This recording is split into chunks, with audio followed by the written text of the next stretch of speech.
Hi, friends. Hi, everyone. We'll give it a minute or so for people to come in. Next time, we'll have some background music to make it smoother. Leia, where in the world are the panelists? Where in the Yeah, world we are our attendees? So we'd love to know in the comments. yeah, we Absolutely. have people in all different places. I'm in New York City at the moment, traveling for work. And I'm in Rhode Island, sitting in my game room, painted like an Egyptian mastaba. Oh, that's cool. I'm in more or less sunny Lisbon, Portugal. Beautiful. Have you That's one of guys my been to favorite Lisbon? places. Oh, yeah. Yeah. Yeah, Okay. one of my favorite places. One of the most perfect cities to visit. Great food, great people, great sunshine, great Golden leg culture. day with all the hills. Just don't be in a That's right. rush. Don't be in a rush. Absolutely.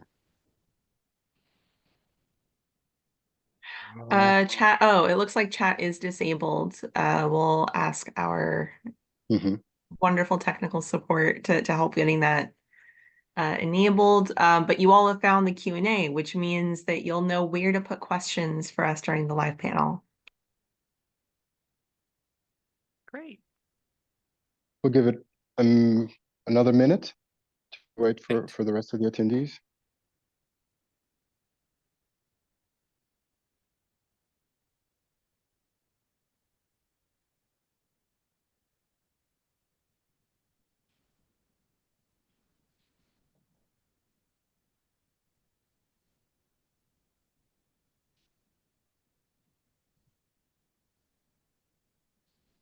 Tugsim is from Right. Istanbul, another one of my favorite cities in the world. Just looking at the Q&A. Nice.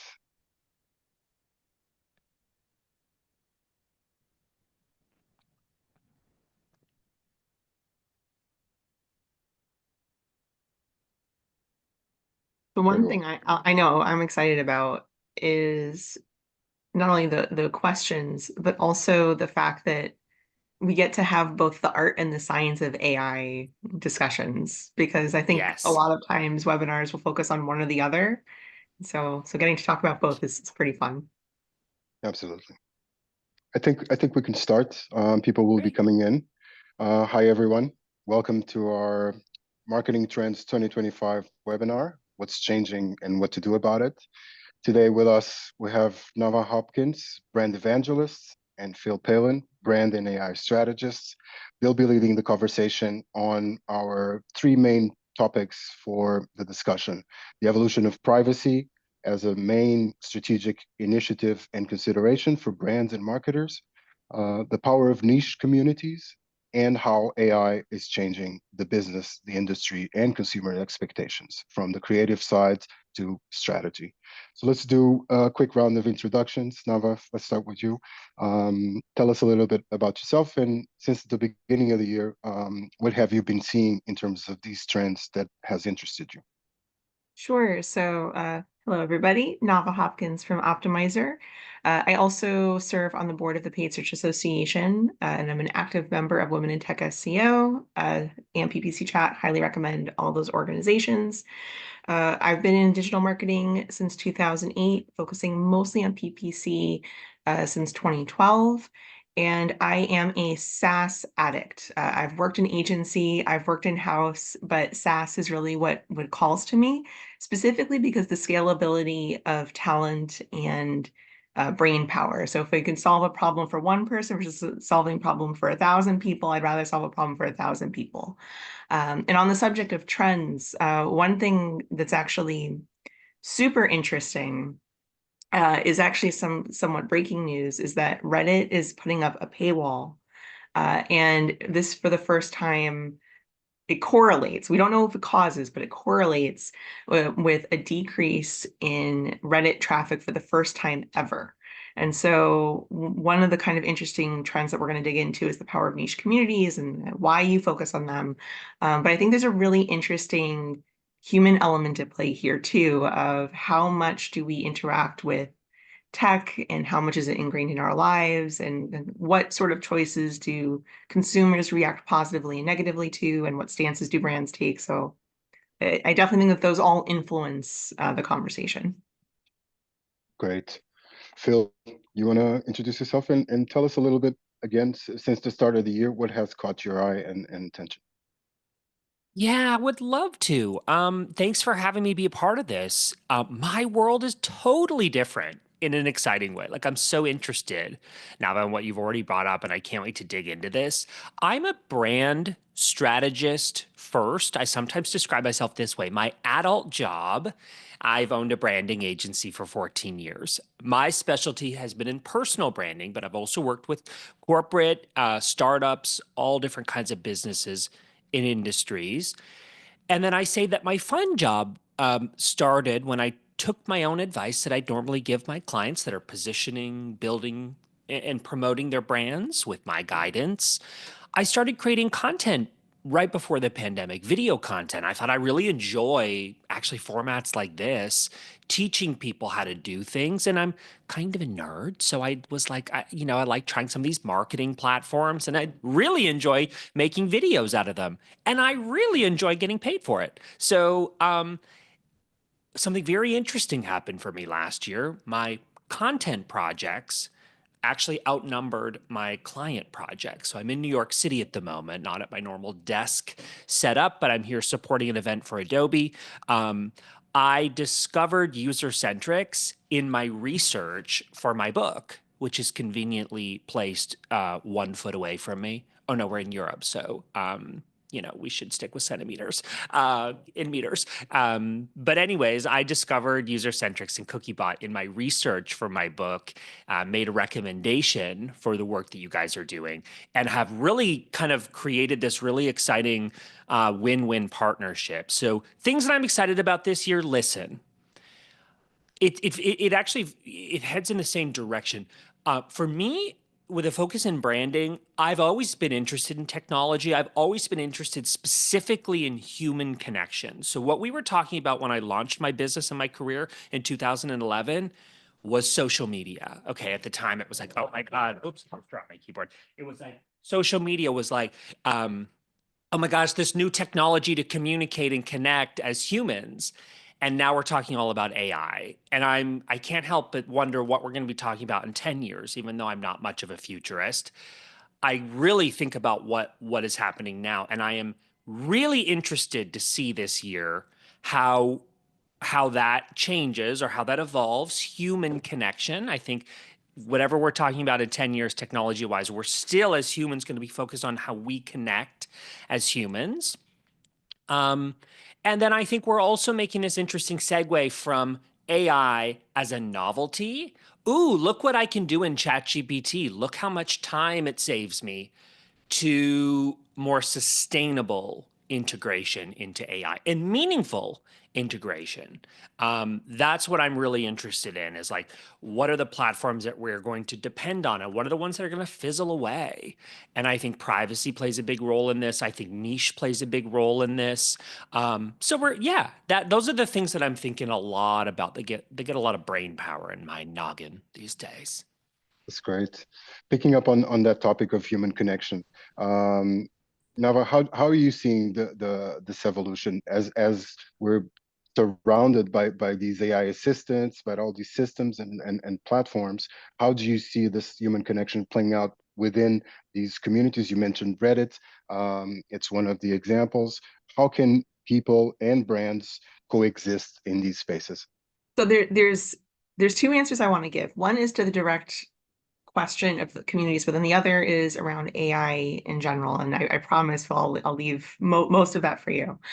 No, In we can regard, share. We can share. we can share. Yes, we will share. Um, the community piece is really important to factor in the technical implication and then the actual human implication. So the technical implication for a lot of these communities is that they have a direct tie-in to how brands acquire traffic. So for example, I'll shamelessly use Optimizer. Optimizer will come up in some of these different social forums and people discussing whether we're good, whether we're bad, whether we're useful, whether we're not useful, whether our pricing is fair, whether our pricing is not fair. And there's a real opportunity for brands to insert themselves into the search result pages because these forum results are starting to appear there. But there's also real opportunity to insert yourself into AI results because a lot of AI platforms pull information from these forums. So when you're thinking about how you focus your content and focus your technical expertise, there used to be a world in which the whole point was build a website that you own your traffic fully.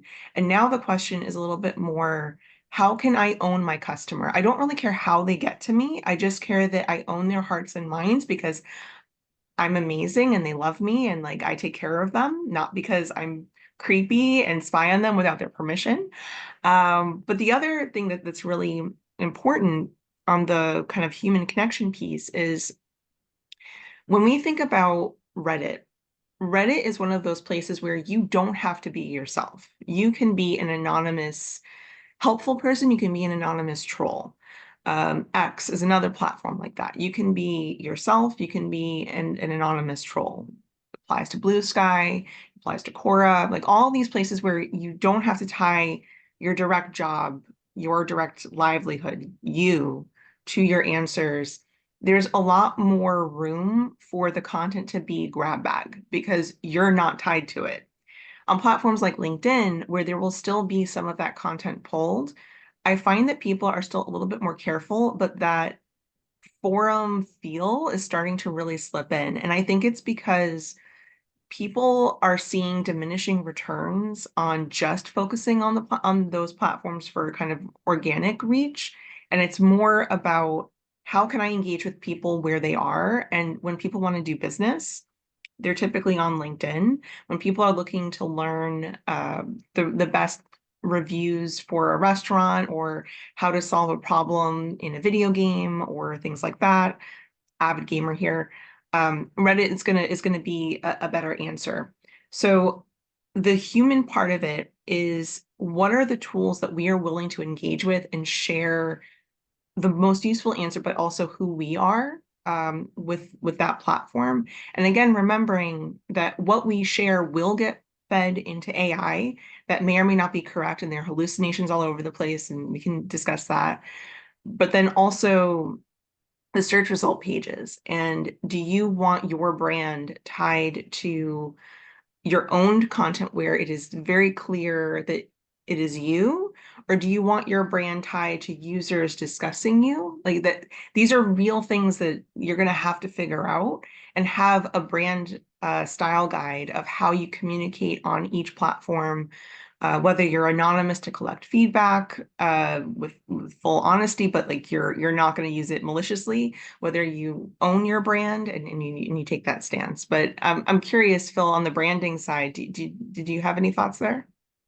I have many thoughts on this, and I love how you approach this and even summarize that from a traffic standpoint. The idea of a brand guide or a brand style guide fascinates me. I guess I'm in the right industry um, for a company because for a person, it's so much easier.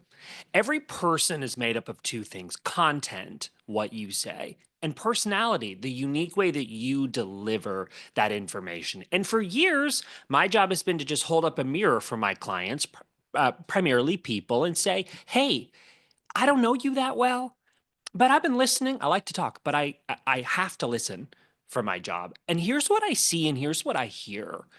And knowing enough about your business goals, here's how I might strategically position all of this great stuff. And when we feel good about positioning, we move on to the build: photography, brand identity, website, all of these, social media, all of these components where we figure out where you need to spend your time. For a company, it is so much harder because when we think about a company, a group of, an organization of people, we're really just trying to emulate the components of a person, a human, to stand out online, not just on social media feeds, which has really dominated the discourse over the past decade and a bit. Now it's like it's some of these niche websites, niche communities. Instead of SEO in a traditional sense, it's how do we show up in AI search? Like it's just very interesting to me. But again, the technology will continue to evolve. Um, but really what we're trying to just master here is human connection. As you were talking, Nava, I was imagining like a house party where people move from room to room, and like where's the most interesting discussion happening? Is that the room with the most people? Or what's the room that people are leaving? Or what's the room that people aren't entering? You know, the room with like the creeper. You know what I mean? Do you know what I mean? I was imagining, as you were describing, I was imagining a house party in my mind. Last thought on this: three groups of people for companies. You find yourself in this situation where you're going, gosh, how do we brand as an organization? I typically consider three groupings of people. So we have your customer, your avatar, the person that buys your product or service. Great opportunity to bring them into the fold in terms of branding, learning from them who they are, what they care about qualitatively, not just generic demographics that used to work before. Your leadership, your CEO, your founder, tell the story about why your product or service started. And then the one that gets forgotten about the most are the people on the inside, the employees, or the team, like the people in the walls that make it happen. There's such a huge opportunity to turn your team, your employees, into brand advocates. So those are typically the three groups of people that I'm considering when I'm building a brand that personifies or takes on those kind of like human qualities online. I'm really glad you brought up employees because I think they so often get not only forgotten, but Yes. when we think about how to engage and how to lift content, uh, it is shameful that brands don't have a plan in place to have their employees engage with their content, but then also to lift up their employees. One of the most powerful ad types that launched, I think it was last year, towards the end of last year, was the influencer ad type on LinkedIn, where your employee or your favorite customer could write an amazing post and then you promote it. And what's really powerful about that is that the brand's content typically gets less engagement because whatever reasons, whether we can debate whether it's algorithm or people, whatever, but humans love communicating with other humans. And so when you can capitalize on that love and on that connection, but then also empower your team so that they become champions in their own right for their own careers, but then a champion within your organization, everyone is lifted up. So 100% agree with the house party. Now that you said it, I'm not going to think of social media and forums in any other way. It's a generic house party. That's a But great when it comes to the analogy. house party, I think that there's definitely favorites and cliques within that Hmm. house party, and employees almost always get left out. And Yeah. 2025 should be the year that we bring employees to the table and really empower them, not just in content, but also in feedback. I want to take a Amen. moment to thank everyone that's already here. To remind you that the Q&A is open for questions. We'll be taking questions at the 45-minute mark. And to tie in some of the great stuff that you guys mentioned, how do you see privacy cutting across these topics? So on the one hand, when brands are engaging with their audiences and their customers in these platforms that they don't own, how can they ensure that there is this honest value exchange between them and their customers? And Phil, also on the AI side, how are you seeing these systems collaborate in strategy, and how can you incorporate some of these privacy considerations from the start in those strategies? Oh gosh, okay. Big questions. Let's see if I can remember to answer all of them. But a few things come to mind. Okay, let me start here. As a small business owner in a position where I have a great deal of decision and impact on where I spend my time and what AI tools I use, I have to remember that my wonderful friends that work for corporations that have a lot more rules to follow than me, a lot of times don't even get to play around or enjoy some of the latest technologies that are developing. Okay, so for example, I'm loving in ChatGPT, which tends to be the AI tool that I use the most. I use a lot, but that's one I tend to open up every day. On the Teams plan, which is $25 a month for that first seat, it's the entry point into ChatGPT where it won't train the model on your information. And that's really important because there are so many things I haven't been able to use ChatGPT for simply based on the fact that I'm not comfortable, nor do I have permission to upload certain information into ChatGPT and OpenAI. So an example would be like my book transcript. I have the PDF copy of my book. Not many people have it other than the publisher. I can't upload that to ChatGPT. I don't own it. I wrote it, but I don't own the intellectual property for it. The publisher does. So like I open that in Adobe Acrobat AI Assistant, which Adobe's suite of tools are safe and secure. OpenAI and some of these other tools that have rushed, to launch amazing technology quickly. I'm pretty sure they have a whole budget for like lawsuits because I think we can't learn or emulate the behavior of some of these brands that care so much about being to market first because there are a lot of issues. There are a lot of privacy issues. So as we move from novelty to sustainability and AI implementation, privacy is at the forefront of this. And I'll speak from the perspective of like a small business owner.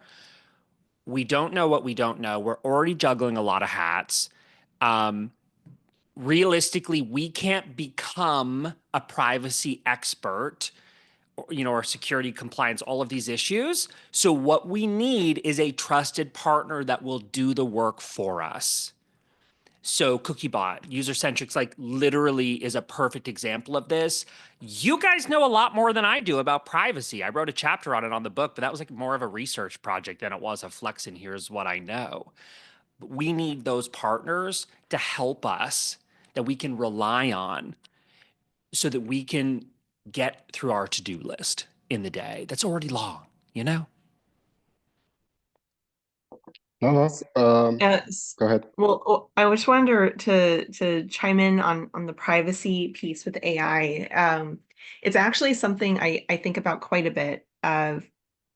There is a thing within ChatGPT called GPTs, where you can basically create not quite to the same level of operators where on the $200 plan, but GPTs to do certain functions, to know certain amounts of information. And many people I know will actually upload their content to these GPTs to basically be versions of themselves that could then respond to new hires to answer questions or to manage clients of like this client is going to need this level of care.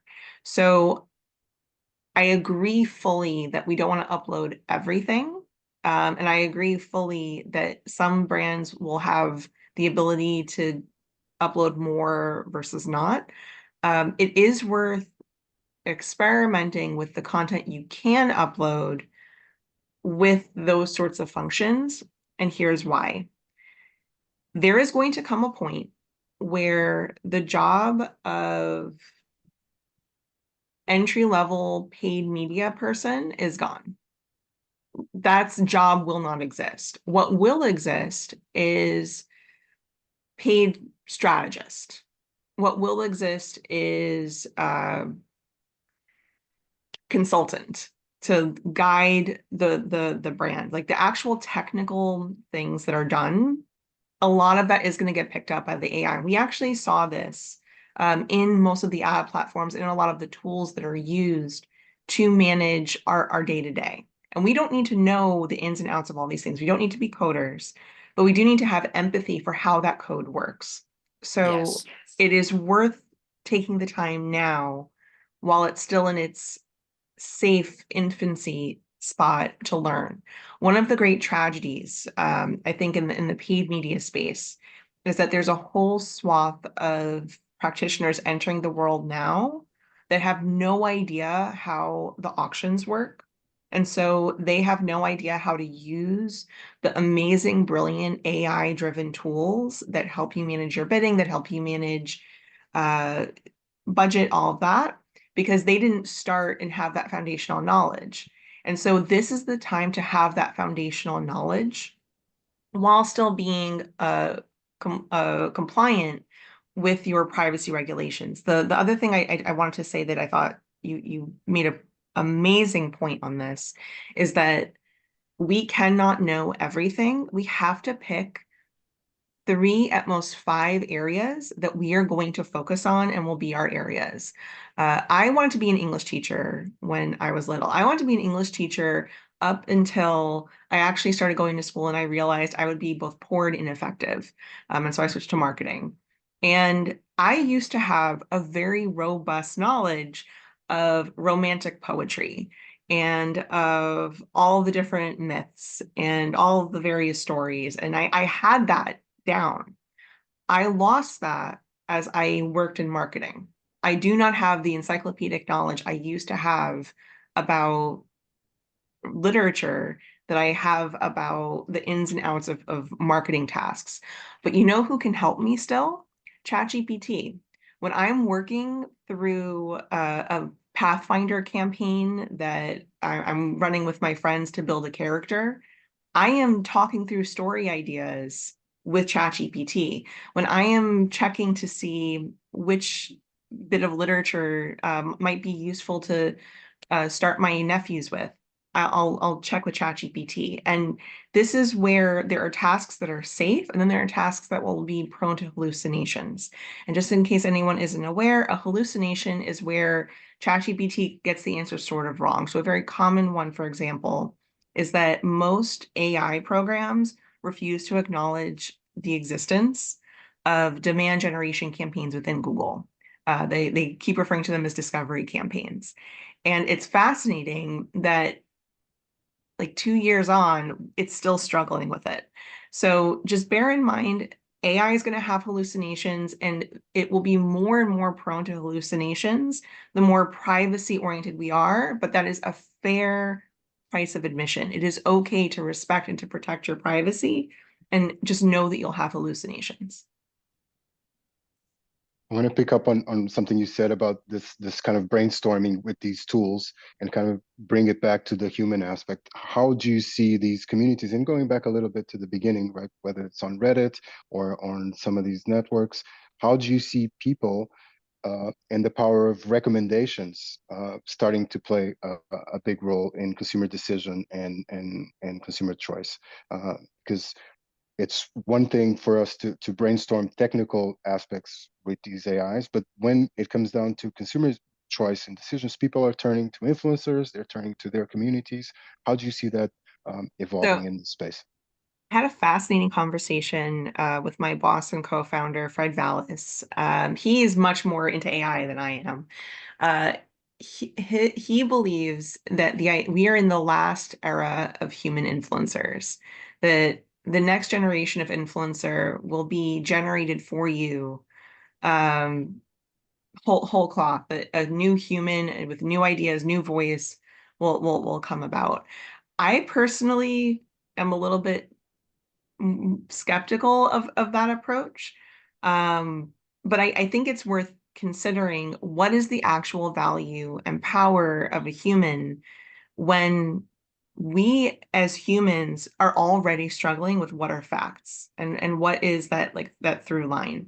Because ultimately the AI is a reflection of us and these communities are the data that is informing the AI. So if the AI is learning there is no concrete answer to 1 + 1 is 2, it's going to struggle. Now, obviously, it's not something like that, but for example, um, some people think that balanced dog training is animal abuse.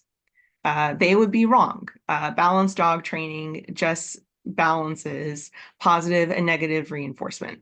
But if you have an opinion about that and you treat it as a fact and you feed that into the AI is going to have that data and not factual data.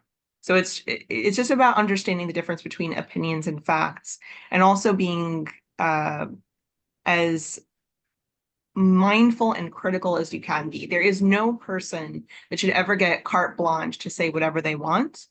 There should always be that critical question. Phil?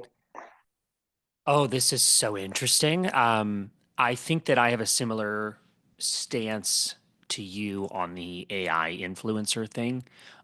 Personally, my career has completely changed and evolved as a result of people treating me as someone they believe they can trust with a recommendation. Okay. And so every video that I post, nowadays, I mean, last year, one video that I posted last year was not sponsored. The rest of them were sponsored.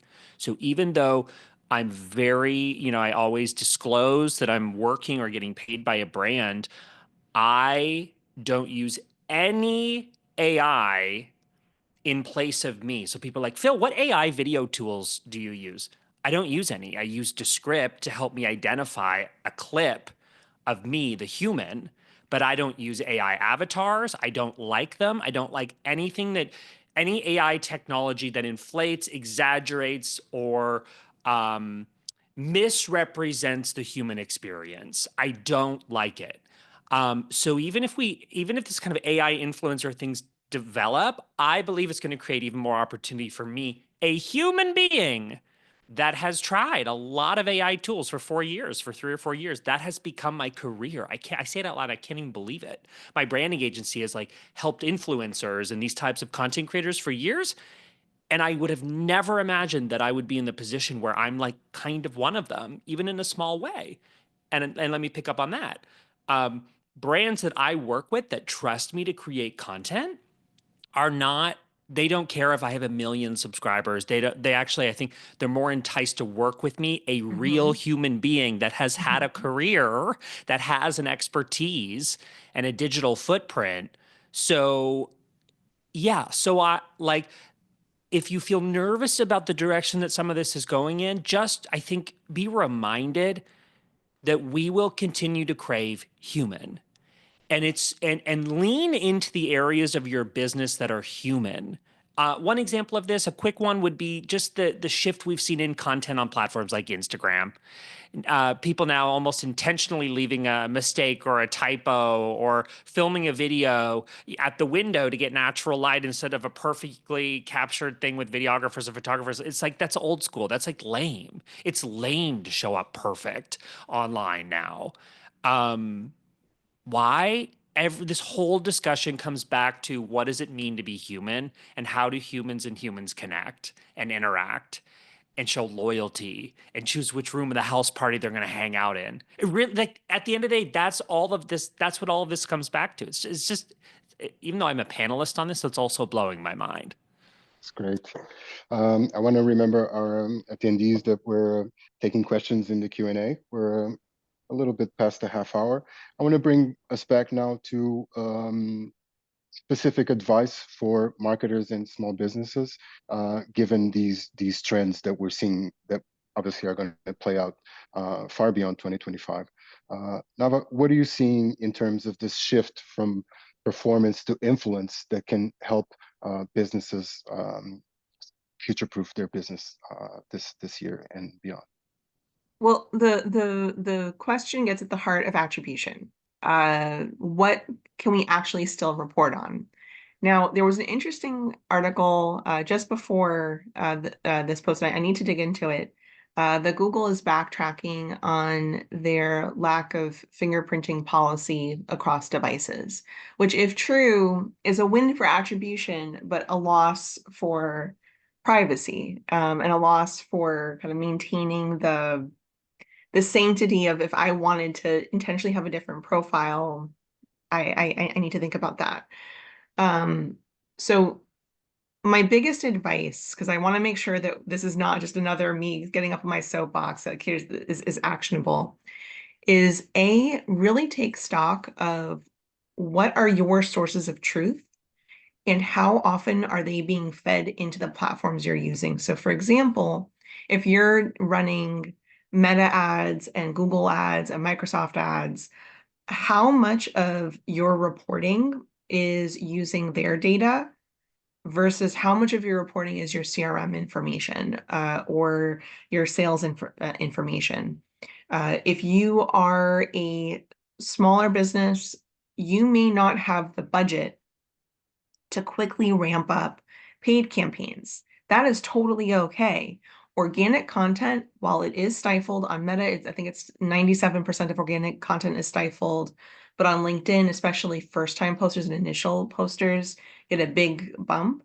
The more you can have organic content lead the way, the more you can make up for the fact that you don't maybe have the budget to go for an aggressive paid campaign.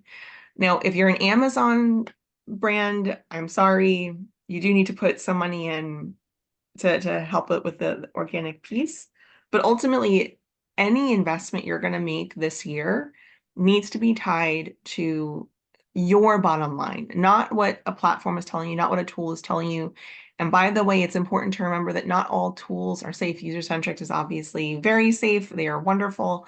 But some tools are at the mercy of what platforms decide to do. There was a whole bunch of SEO tools that had outages because Google made it impossible to scrape the SERP anymore. And so you just have to think about, if this tool breaks, will I be okay? If this reporting is no longer available, will I be okay? And have those conversations with your stakeholders or with yourself of, what am I actually going to hold myself accountable for reporting? So I would encourage you to move away from the cost per click and even the click volume. I'd encourage you to focus on brand sentiment, which is measured in how people comment, what sort of engagement you get, as well as written feedback and reviews. And I'd encourage you to look at sales. Sentiment and sales. That should be the war cry of 2025, because everything else you could lose. And sentiment and sales, there's no losing it. That also brings us back to the power of first party data, right? And I'm curious, Phil, how are you seeing and how are your clients dealing with this need, right, for this direct relationship with their customers and their audiences? Well, people are stressed out. People are stressed out. We're already wearing a lot of hats as business owners, going, okay, it's just another thing. I mean, the last few years we had to learn how to dance on TikTok in addition to all these other things. I mean, I'm exaggerating. I'm just being facetious. But like, we've had to learn how to create content in addition to like running our own business and organic content, paid content. Like, how do we navigate all of this when we have so much to do? So, building on that, I think it came up earlier, but I'm going to stress it again. Build your arsenal of trusted tools. For me, CookieBot is one of those. Nava, would you mention about Sentiment? The tool that I use for that is based in Poland, Brand24, a wonderful team and an amazing platform for that. I use for AI image generation, I stick with Adobe Firefly, which is the only AI powered image tool or image generation that is safe for commercial use. So if you open Adobe Firefly in the web browser or in Photoshop or in Adobe Express and you type in Spider-Man thing, it's not going to know what you mean by that. And that's on purpose. So images that you create are not going to end up in a lawsuit. These aren't like sexy things to talk about, but they're really, really important to have your arsenal of tools that not only you can trust, that help you tick the boxes of like, okay, I now know by using this tool that I'm safe, or that I can continue on with all the things that I have to do. The other thing I would say is that it's not a race. There's a lot of content designed right now to stress you out. If you haven't jumped on the AI bandwagon, you're already too late. Like, if someone says that, I want to punch them in the face.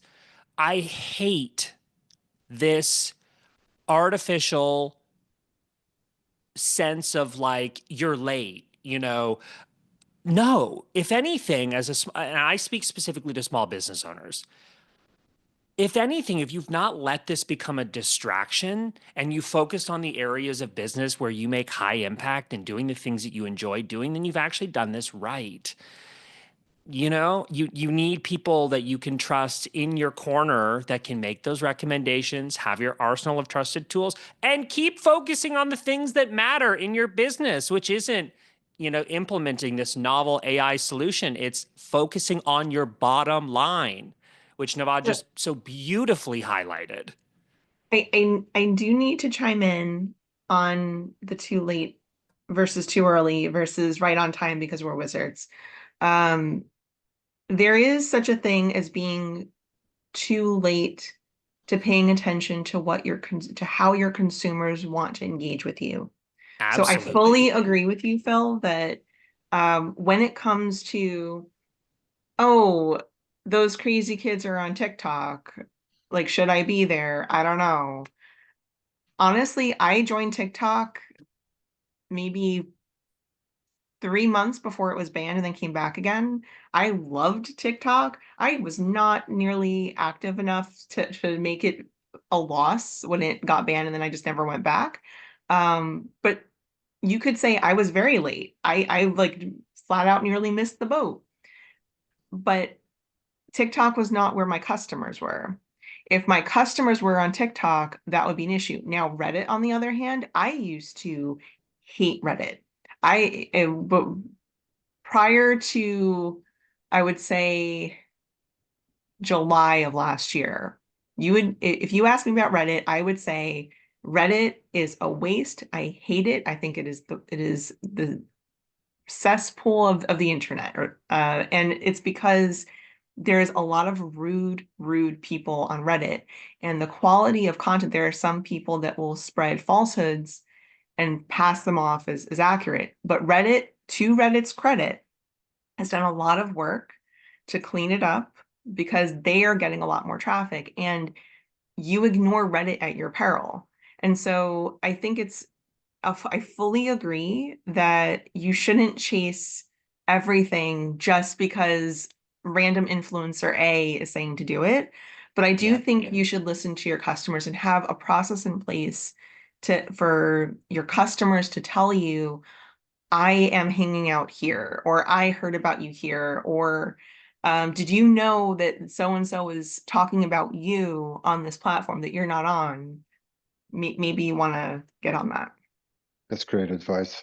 It is. Also, we need to understand that we're witnessing a big shift in the marketing industry, and this will take time, right? The all the technological changes and the regulation mean that we have to get used to a different way of doing things.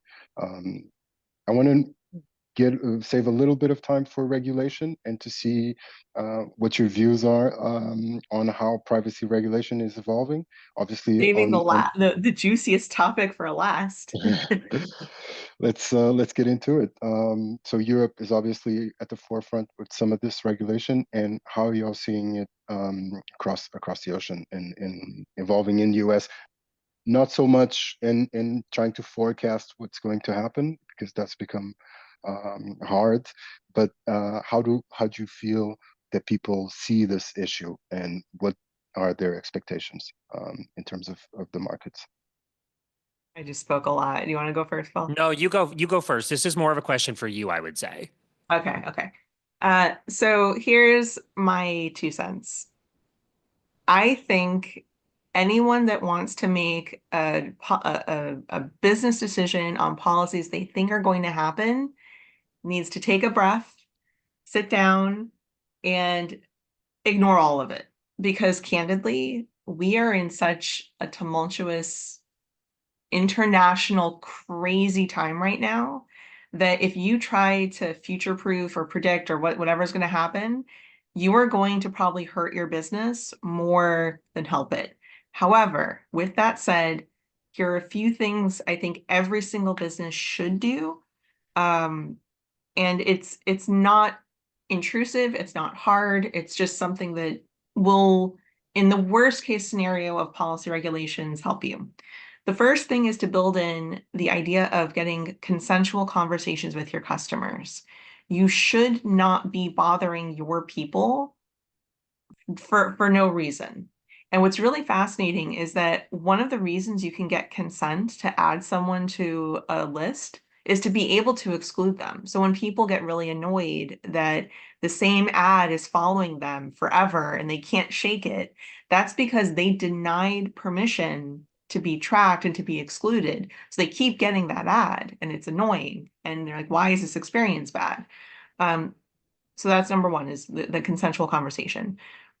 Thing number two is really make sure that you know the different policies for different ad platforms. And if you don't have the bandwidth or in really any platform, if you don't have the bandwidth to be on all of them, that is okay.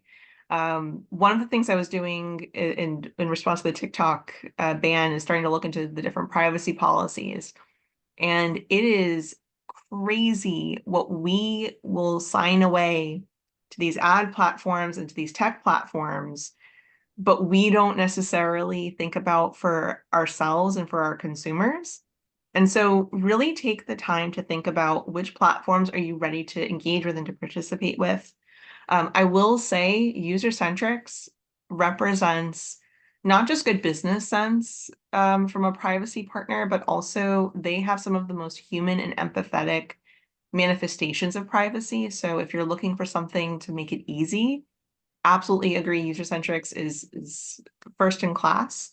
But I also think that it's important to remember the cookie was going to go away until it didn't. We have Europe, with all of the privacy regulations, just made the decision that chasing AI was now more important than privacy. We have the US with our crazy decisions of what we want to do. So I would be very careful about making a hard privacy stance because of external forces. I would make privacy stances because it is doing the right thing for your consumers, and it is helping your brand live up to its core values. Amen to all of that, all of it. It's exactly how I feel about this. Privacy is not like it's not something I spend a ton of time thinking about because I have my trusted partners who do, if that makes sense. So I admit that I am kind of naive. I mean, we wrote a chapter about this in the book, and I always say proudly that that was actually kind of a research project for me, was finishing that, because it's just in branding and yes, in marketing, but in branding, it's not something that occupies a ton of brain power for me. But I have my partners, I have my trusted people, which are tools, platforms. User centrics is one of them. Adobe is one of them. Um, so that so that it's one less thing for me to worry about. I guess the only thing I would add to it, which is just a friendly reminder, is that we could all probably do even a better job of listening to our customers, our clients, our users. It's a friendly reminder. What else could we do to make sure we're listening? Because at the end of the day, that's the thing that matters most. What the president of whatever country is saying incessantly is actually probably not the most important thing to occupy our day, but actually listening to the people that engage with our product and service is. And so I don't doubt that you're already doing things to channel that and to hear that and to listen to it and to take action on it. But I wonder if there's other things that you could learn maybe from workflows that other people have or practices that other people have that could be really inspiring and informative for you. That's great. Um, we're getting to the end of our webinar. I want to thank again all the attendees and remind you that we'll be taking questions in the Q&A. You can write them in the dedicated section, also in the chat. I want to end with a question about surprises. What has so far surprised you this year in terms of all the things that we've been talking about? The central role of privacy in the relationship with our audiences and our customers, and this intersection of community and AI-driven strategies. Nava, you can go first. Uh, for surprises, I think what surprised me, uh, and it's really interesting. And this is, I don't know if I'm answering the question, but this probably is the only thing I can think of that's really surprised me is the amount of power constructive feedback has on platforms when delivered from a place of growth and respect. Um, there is a lot that tech could do better. 100%. Fully agree. But one of the things that's really important to remember is that there are humans building the tech. It's not, we're not yet in the world where AI is building everything. And just like if you want to get out and protest a government decision, a societal ill, there are forms of protest that are useful that can enact change. And it is important to remember that when a platform asks you for feedback and you give it and you give specific feedback, it actually gets routed to a product manager and they can act on it. When you share specific examples of how a thing is broken, it then does better. And I share this because I have seen over the past couple of weeks and months pretty much every platform come under fire for something. And what has emerged out of that is the people who gave constructive, useful feedback saw their feedback turn into product innovation and change. The people who, using the American term of a Karen and kind of just stouting around, flowing around, I want to speak to your manager, like just having this adversarial relationship. Um, that is where it turns into noise. And Mm. the people who need to hear it will be shielded from it because, and I say this as someone who does a lot of social media work for Optimizer, I don't share the super negative, crass things. Thankfully, there's not a lot of them, but like anytime I see something that's like really out there, I'm not going to give it to the product team. But when I see something super useful, I will funnel it directly there and be like, all right, let's get this ticket open and let's work on this. And the same thing is true for a lot of other platforms. So the surprise has been how much the platforms have stepped up. And it's because of that constructive criticism. So just don't forget the power of your voice. There is always hope. There are always action items. Mm. That's a good one. That's a good one. Yeah, how quickly something can turn into noise, and yet how something specific can actually be actionable and implemented. I resonate with that. But I can honestly say I don't think I've been surprised by anything yet this year. God, it's only February, so but I haven't really, I mean, it's been a wild 2 months to start the year, but to be honest, none of it has surprised me. The last page of my book, I gave a disclaimer, and I'm glad I did. I say, um, if any of these tools in the book rebrand or get acquired, the list on my website will have my most up to date recommendations. I anticipated that some of the tools and recommendations I would make would be businesses and platforms that would go out of business, and it has already happened to at least one of them in the book. So, um, that wasn't a surprise. I think we're going to start to see like who's going to stick around, who has that kind of sustainable and meaningful strategy and implementation. I know I've mentioned that a few times, but um, I haven't been surprised, to be honest. I haven't been surprised by politics. I haven't been surprised by TikTok not vanishing yet. There's a lot of people that are very, or forces, I should say, not people, forces that are very strategic about occupying the most valuable commodity, which is time and attention. And I would just nudge you in making sure that you are responsible in where you give that time and attention. Um, That's the great. latest development and loudest isn't always the most important for your day to day. And I think as I reflect on our discussion for the last hour, remembering your customer, your user, the feedback, the importance of specificity and the importance of human, I feel very prepared, if you will, and excited, motivated in an optimistic way from this discussion on a reminder on the things that are really important. You know what surprised me? We had a panel billed as the technical, or not even Yeah. the technical, but like the trends of AI. And we had these like technical topics we wanted to talk about, but we came back to human every single time. And that surprised me, but in a very pleasant way. Yes. That's good to hear. And I think that's also a safe long-term bet, to bet on trust, to bet on listening, and Yes.